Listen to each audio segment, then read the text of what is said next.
Olá, vamos para mais um estudo. Hoje vamos estudar sobre o Santuário de Deus.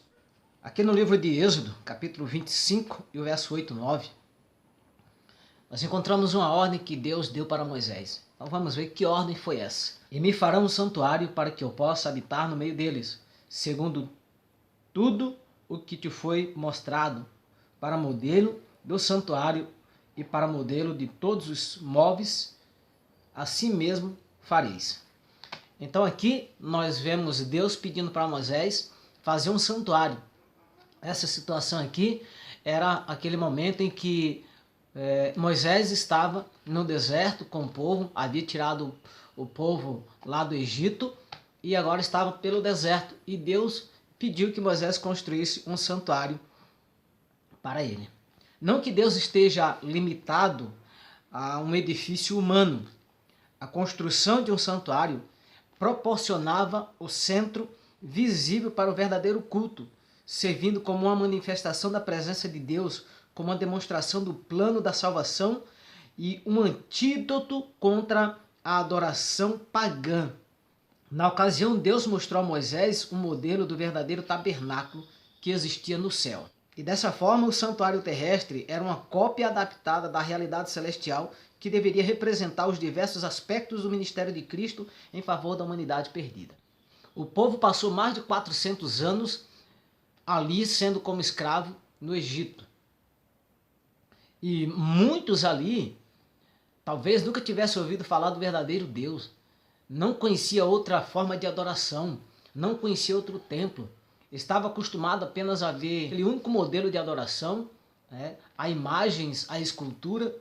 E é provável, possível, que Deus quisesse imprimir na mente daquelas pessoas a imagem do verdadeiro culto.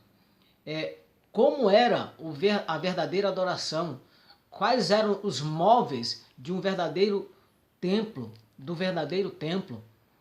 E talvez, meu ponto de vista é isso, talvez Deus, uma das maneiras, uma das formas, uma das razões que Deus tem pedido para que construísse um santuário para o povo adorar a Deus, para tirar da mente daquelas pessoas aquelas imagens que eles tinham em sua mente. O que João viu sobre a visão que teve do céu? Apocalipse capítulo 11, verso 19.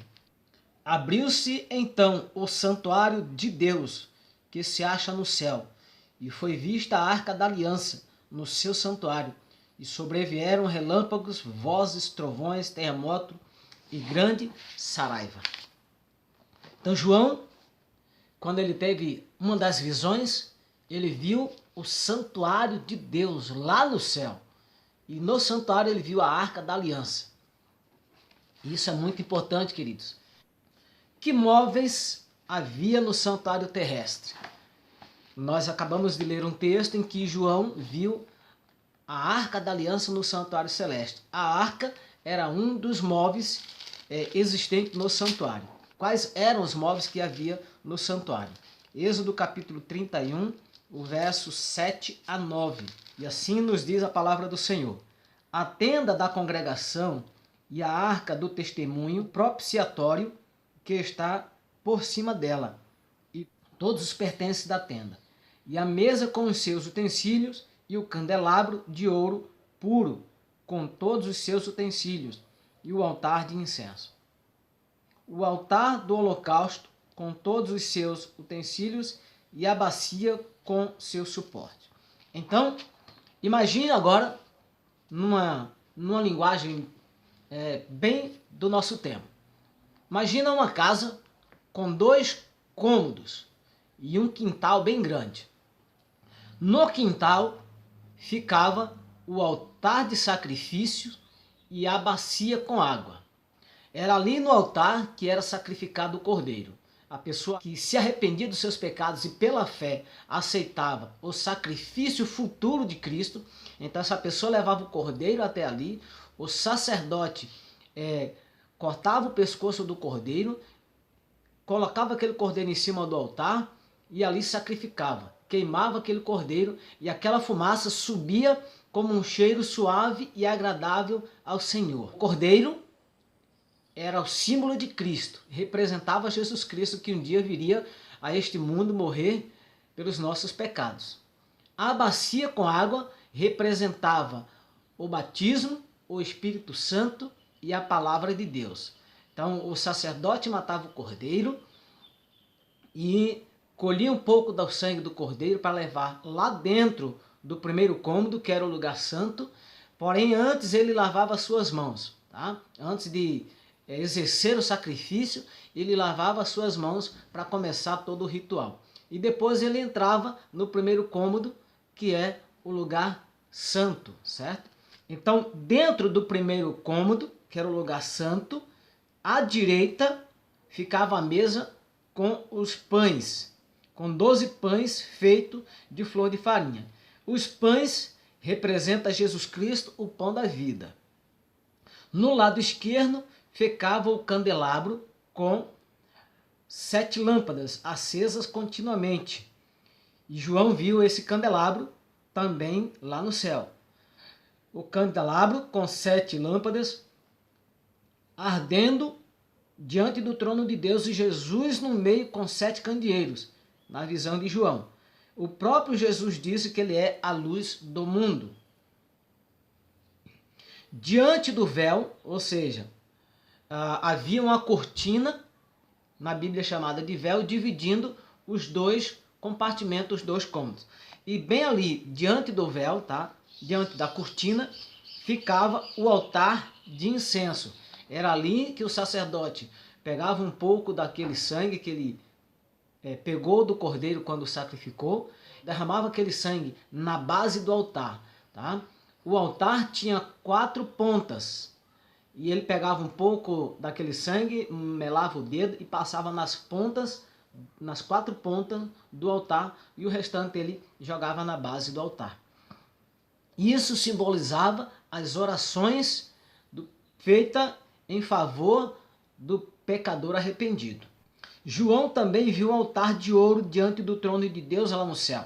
E ele disse que o incenso subia com as orações dos santos.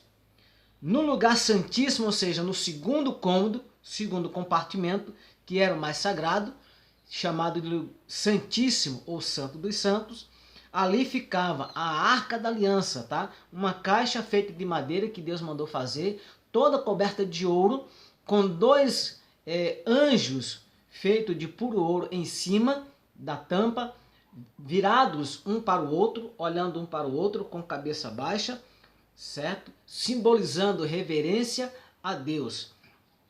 Dentro da arca ficava a tábua dos 10 mandamentos, porção do maná e também o cajado de Arão. E João descreveu a arca de Deus no santuário celestial. Sobre a tampa da arca, conhecida como propiciatório, a presença de Deus era visível. Então, simbolizando o seu trono sagrado. E no Apocalipse, Deus é retratado assentado sobre um trono glorioso. Quem podia entrar em cada cômodo? E assim nos diz a palavra do Senhor. Ora, depois de tudo isto assim preparado continuamente, entram no primeiro tabernáculo os sacerdotes para realizar os serviços sagrados. Mas no segundo, o sumo sacerdote, ele sozinho, uma vez por ano, não sem sangue, que oferece por si mesmo e pelos pecados de ignorância do povo. No lugar santo, no primeiro cômodo, diariamente entrava o sacerdote.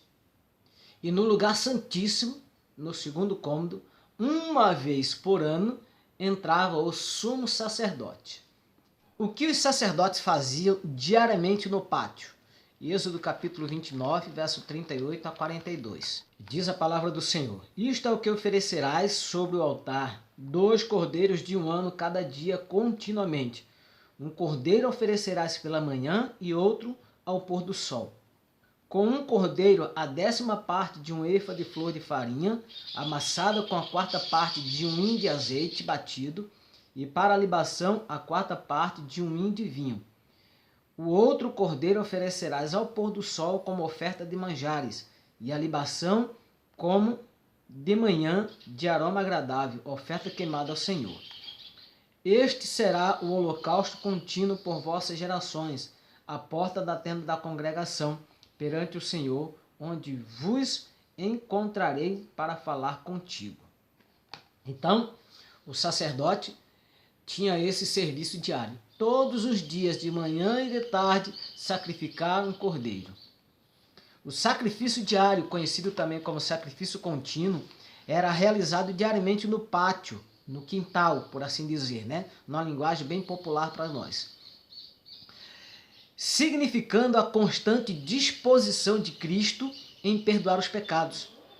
Esta era uma provisão para aqueles que transgrediam os mandamentos e aceitavam pela fé os méritos do futuro sacrifício de Cristo, o Cordeiro que foi morto desde a fundação do mundo. Contudo, uma vez ao ano havia uma cerimônia especial de sacrifício pelo seu pecado. Então, o que era realizado nessa cerimônia anual? Levítico 23, verso 27 e 28. E assim nos diz a palavra do Senhor. Mas aos 10 deste mês, sétimo, será o dia da expiação.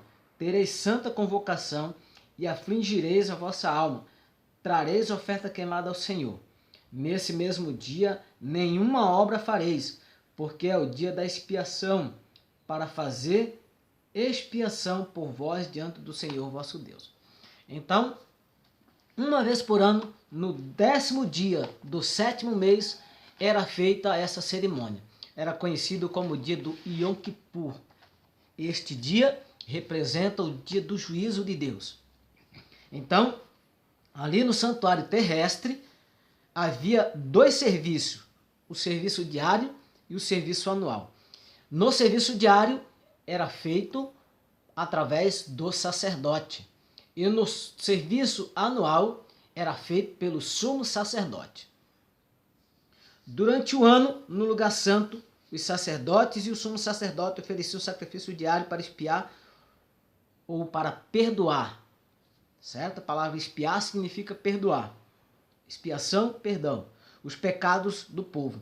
No dia da expiação, o sumo sacerdote entrava no lugar santíssimo para fazer expiação dos pecados e a purificação do santuário. O serviço diário lidava com os pecados em base individual. No serviço anual, todo o cerimonial assumia um componente de purificação e eliminação dos pecados do povo, ou seja, agora era um serviço feito de uma maneira coletiva, tá? Era para expiação de todo o povo de Israel. Como a eliminação do mal era ilustrada pelo dia da expiação, tá? Esse serviço anual trazia uma ilustração. A ilustração era a eliminação do mal. Levítico 16, verso 10, verso 20 a 22. E assim nos diz a palavra do Senhor. Mas o bode sobre que cair a sorte para o bode emissário será apresentado vivo perante o Senhor para fazer expiação por meio dele e enviá-lo ao deserto como bode emissário. Verso 20 a 22.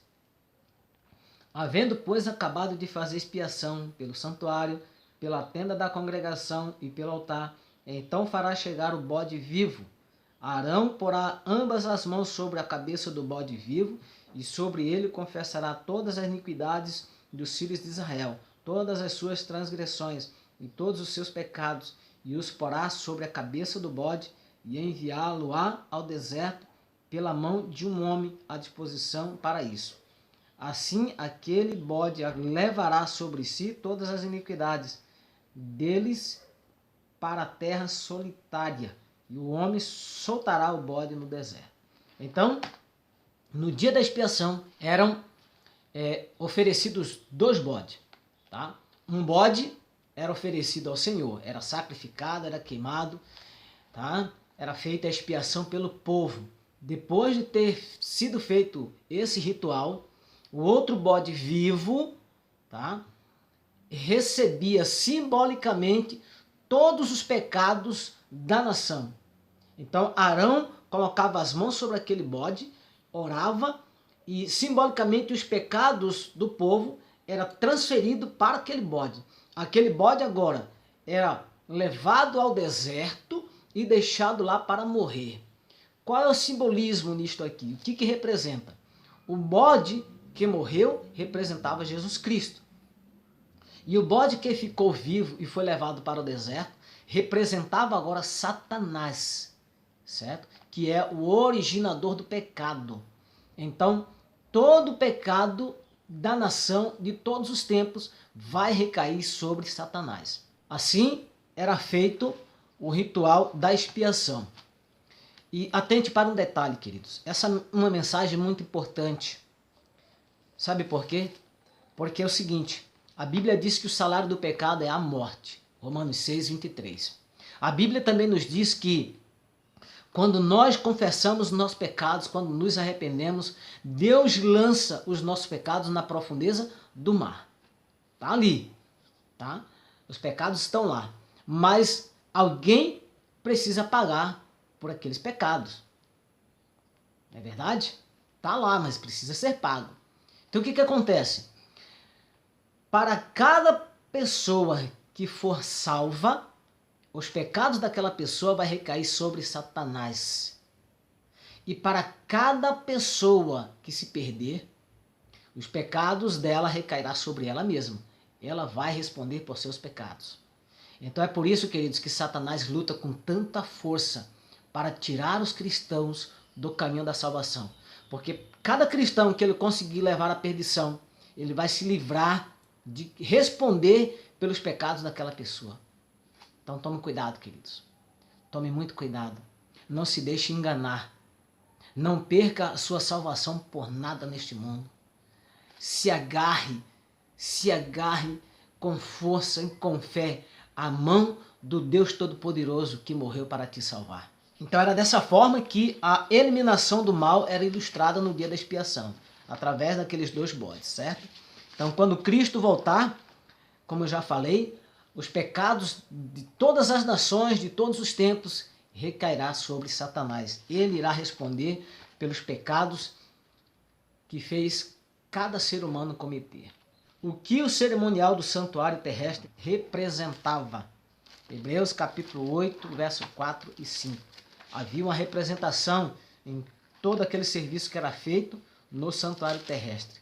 Ora, se ele tivesse na terra, nem mesmo o sacerdote seria, visto existirem aqueles que oferecem os dons segundo a lei, os quais ministram em figura e sombra das coisas celestes, assim como foi Moisés, divinamente instruído quando estava para construir o tabernáculo, pois disse ele, vê que façais todas as coisas de acordo com o modelo que te foi mostrado no monte. Então, o cerimonial do santuário terrestre representava o sistema de sacrifício que seria feito por Cristo, tá? O único que pode perdoar pecado. Os muitos sacrifícios que foi feito naquela época, nenhum daqueles sacrifícios foi capaz por si mesmo de perdoar nenhum pecador, certo? O pecador era perdoado pela fé no sacrifício futuro. Pois o pecado é uma ofensa moral. E somente o sangue de Jesus Cristo, ilustrado por aqueles cordeiros, pode perdoar os pecados da humanidade. Quem é o único que pode exercer o ofício de sumo sacerdote no santuário celestial? Hebreus 8, verso 1 e 2. Ora, o essencial das coisas que temos dito é que possuímos tal sumo sacerdote que se assentou à destra do trono da majestade nos céus, como ministro do santuário e do verdadeiro tabernáculo que o Senhor erigiu, não o homem. Então, queridos, Jesus Cristo é o único mediador, o único capaz, o único suficiente entre Deus e os homens. É o único que intercede entre duas partes. Assim, por meio de Cristo, Deus pôde se reconciliar conosco. Por meio de Cristo, Deus se reconcilia comigo e com você. Como nosso representante, Cristo intercede por nós diante do Pai e oferece os seus méritos, os méritos do seu sangue, quando nós o aceitamos. Qual é a obra desempenhada por Jesus Cristo no santuário? Hebreus 7:25 nos diz o seguinte: por isso também pode salvar totalmente aqueles que por ele se achegam a Deus, vivendo sempre para interceder por eles. Não é Pedro, não é Maria, não é João, não é José, é unicamente Jesus Cristo, queridos.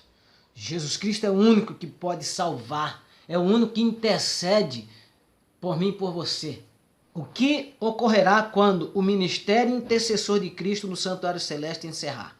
O que vai acontecer quando Cristo encerrar a sua obra por nós lá no céu? Apocalipse 14, verso 14 a 20. Olhei e eis uma nuvem branca, e sentado sobre a nuvem um semelhante a filho do homem, tendo na cabeça uma coroa de ouro e na mão uma foice afiada. Outro anjo saiu do santuário gritando em grande voz para aqueles que se achavam sentados sobre a nuvem: toma a tua foice e ceifa, pois chegou a hora da ceifa, visto que a seara já está madura.